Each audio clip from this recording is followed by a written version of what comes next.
warahmatullahi wabarakatuh. Waalaikumsalam warahmatullahi wabarakatuh. Selamat siang anak-anak. Selamat siang, Bu. Bagaimana kabarnya hari ini? Alhamdulillah, luar biasa. Allahu Akbar. Insya Allah kayak anak TPG ya. Ya, kita lanjut ya dari pembelajaran yang kemarin yang udah lewat. Kita hari ini ke materi tentang, ada yang tahu? Tentang sholat. Sholat. Pintar Mbak Isti. Ada yang mau nambahin? Sholat sunnah. Sholat sunnah. Pintar Mbak Sistop. Ada yang mau nambahin lagi? Nggak ada.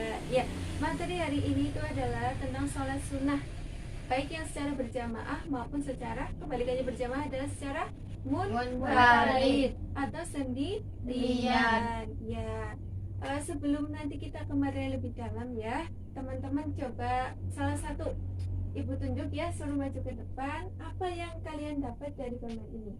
Yang lain silakan perhatikan gambar. Yang satu suruh maju. Tapi sebelum tak suruh maju, ibu kasih waktu 2 menit buat memperhatikan apa yang kalian dapat dari adanya gambar ini. Silakan.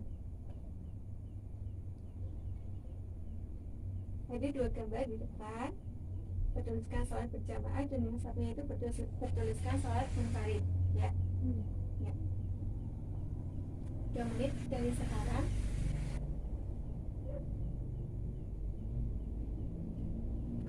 Yang waktunya habis, silakan Mbak Reta maju ke depan.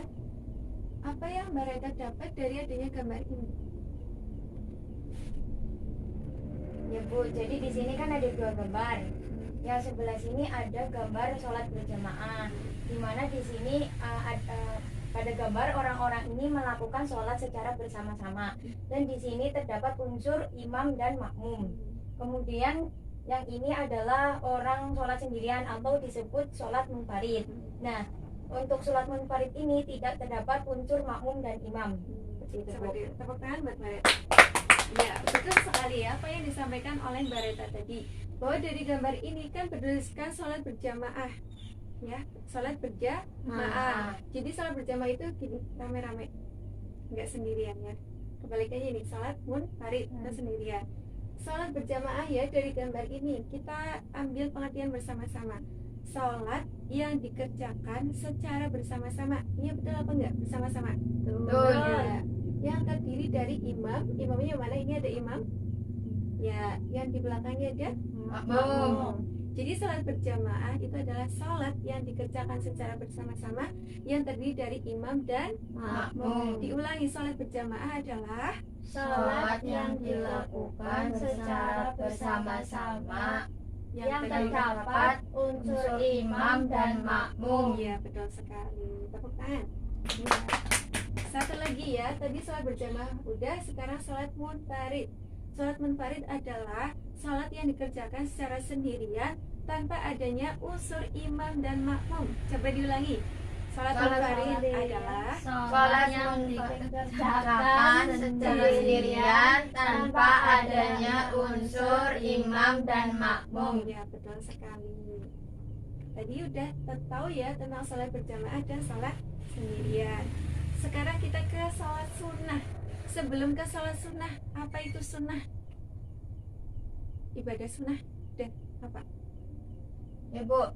Gimana Mbak Reta? Sesuatu yang apabila dikerjakan mendapatkan pahala, dan tidak dikerjakan tidak mendapatkan apa-apa. Iya, betul sekali.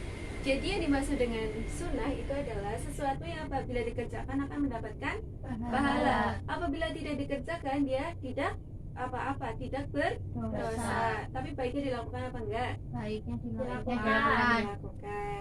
Ya, karena kita tadi udah membahas tentang sholat berjamaah, udah sholat munfarid, sudah mengetahui tentang pengertian sunnah ya. Kita bagikan dulu kertasnya buat bareng-bareng. Ya.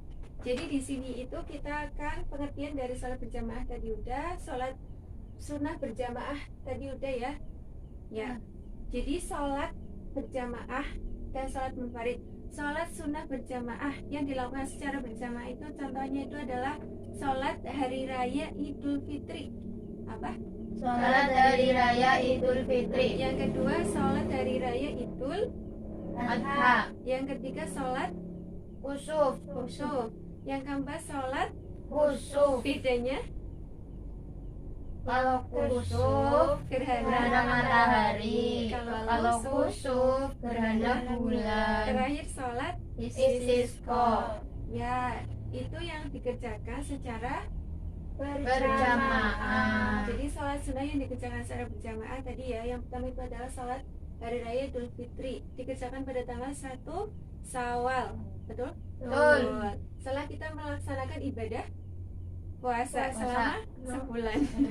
Ya, itu sholat Hari Raya Idul Fitri. Yang kedua, sholat Hari Raya Idul Adha, dikerjakan setiap tanggal 10 Dzulhijjah. Ya, betul sekali. Yang ketiga, sholat Kusuf dilaksanakan ketika terjadi gerhana matahari. ya, betul sekali. Ketika ada gerhana matahari datang, kita umat muslim itu disunahkan untuk melaksanakan secara sholat berjamaah, namanya sholat sunnah kusuf. Itu sebagai penghormatan adanya dari gerhana matahari. Yang keempat, sholat sunnah Kusuf ini apabila adanya gerhana bulan. iya, betul sekali. Jadi ketika gerhana bulan, umat muslim juga disunahkan untuk melaksanakan sholat khusuf ini secara berjamaah. Yang terakhir dari sholat sunnah berjamaah itu adalah sholat Istisqa Ini adalah sholat ketika meminta apa? hujan. Betul sekali ya, ketika kemarau udah kering, udah benar-benar nggak ada air, umat muslim itu punya senjata, namanya itu adalah sholat istisqa. Jadi ketika itu dilaksanakan secara bersama-sama di lapangan ya, ada khutbahnya juga. Nah, setelah itu baru melaksanakan sholat. Ini ada tata caranya tersendiri ya. Nanti dijelaskan lebih rinci di pertemuan selanjutnya. Seperti itu. Ya. Sekarang ke sholat sunnah yang munfarid. Tadi sholat munfarid itu sholat yang dikerjakan secara Sendirian. Berarti nggak ada imam, nggak ada Makmum. Contohnya itu sholat apa? Sholat sunnah Istikharah bisa, apalagi? sholat sunnah rawatib. Rawatib bisa, apalagi? Tahiyatul Tahiyatul masjid. masjid. Selain yang nggak ada di buku, Sholat duha. sholat duha, apalagi? Tahajud. Tahajud, apalagi? Hajat, apalagi? Masih banyak Witir. lagi ya. Ya, kita ambil salah satu contoh adalah sholat sunnah rawatib. Sholat sunnah apa? Rawatib. Sholat sunnah rawatib itu apa? Coba ada yang tahu? Saya Apa? sholat yang dilaksanakan dalam rangka mengiringi sholat fardu. Betul sekali. Sholat sunnah rawatib itu adalah sholat yang dilaksanakan dalam rangka mengiringi sholat fardu, baik qobliyah maupun Ba'diyah. Kalau dilakukan sebelum sholat fardu namanya sholat Qobliyah. Dilaksanakan sholat fardu namanya sholat Ba'diyah. Ya, seperti itu. Contohnya 2 rakaat sebelum subuh namanya Qobliyah Qobliyah subuh. 4 rakaat setelah duhur namanya Ba'diyah Betul sekali. Terus yang kedua itu adalah sholat sunnah tahiyatul Masjid. Ini itu dilaksanakan ketika kita masuk ke Masjid. Sebelum kita duduk ya di dalam masjid, kita sholat dulu. Namanya sholat tahiyatul masjid. Ini buat penghormatan kepada masjid. Itu namanya tahiyatul masjid. Terus yang ketiga itu adalah sholat istikharah. Ini ketika kita bingung ya dengan 2 pilihan atau lebih, kita melaksanakan sholat ini. Untuk tata caranya itu ada tersendiri, nanti kita jelaskan di pertemuan selanjutnya seperti itu. Sampai sini ada pertanyaan? Ada. Gimana?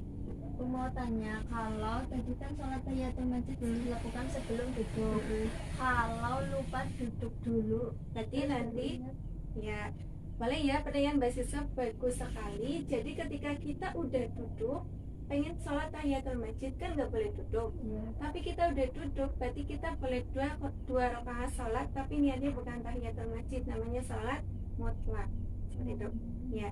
Kalau ternyata itu udah masuk sholat zuhur, berarti kita mending sholat qobliyah zuhur. Kalau kita udah masuk sholat subuh, mending kita lakukan qobliyah subuh seperti itu ya.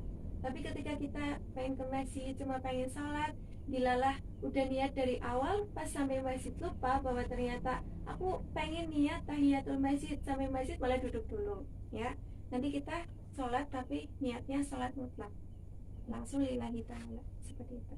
Ada pertanyaan lagi? Cukup ya.